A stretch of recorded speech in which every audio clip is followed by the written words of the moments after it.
U.S. President Donald Trump's defense team in his Senate trial will include special prosecutors from President Bill Clinton's impeachment. He will be represented by Ken Starr and Robert Ray, who investigated Mr. Clinton, and Alan Dershowitz, whose past clients include O.J. Simpson.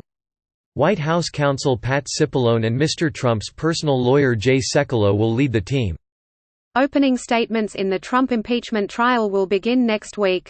Mr. Starr was the U.S. Department of Justice independent counsel who investigated the Whitewater Affair, a scandal-plagued mid-1980s land venture in Arkansas involving Bill and Hillary Clinton. The inquiry ultimately uncovered unrelated evidence that Mr. Clinton had been having an affair with a White House intern, Monica Lewinsky. The investigation culminated in the Democratic president's impeachment by the U.S. House of Representatives in 1998. Mr. Clinton was acquitted by the Senate. Mr. Ray succeeded Mr. Starr as the independent counsel.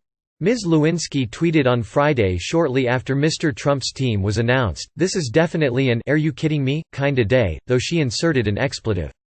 In 2016, Mr. Starr was forced out of his position as president of Baylor University after an inquiry found the school had mishandled rape accusations against its football players. He later also resigned from his roles as chancellor and law professor at the university. Mr. Dershowitz is a retired Harvard University law professor and constitutional law expert whose past celebrity clients have also included boxer Mike Tyson. He told CBS News, the BBC's U.S. partner, that he had spoken to the president on Wednesday about the impeachment case. "I agreed to do it as an independent constitutional scholar," Mr. Dershowitz said. "I take no position on the politics, just on the Constitution."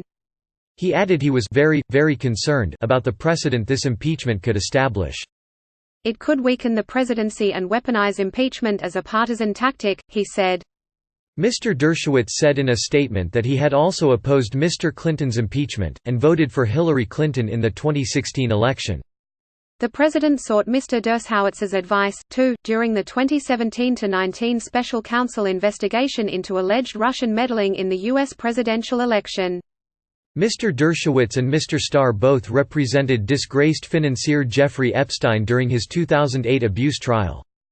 Axios reported that some White House officials were against Mr. Dershowitz joining the team, given his ties to Mr. Epstein.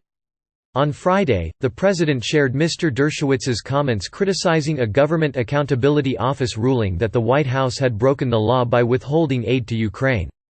Former Florida Attorney General Pam Bondi has also been asked to join the team.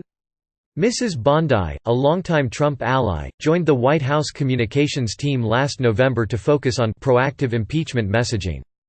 The president's personal attorney Rudy Giuliani, a central figure in the Ukraine investigation, had also hoped to join the defense, but he did not make the cut. Mr. Giuliani told CBS he might be called as a witness in the impeachment trial and understood this may happen if I uncovered the 2016 Ukrainian corruption.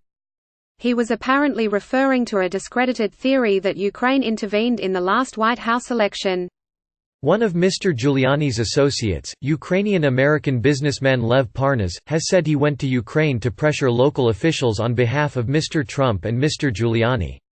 Mr. Trump's allies have rubbished Mr. Parnas' claims, pointing out that he is facing unrelated campaign finance charges.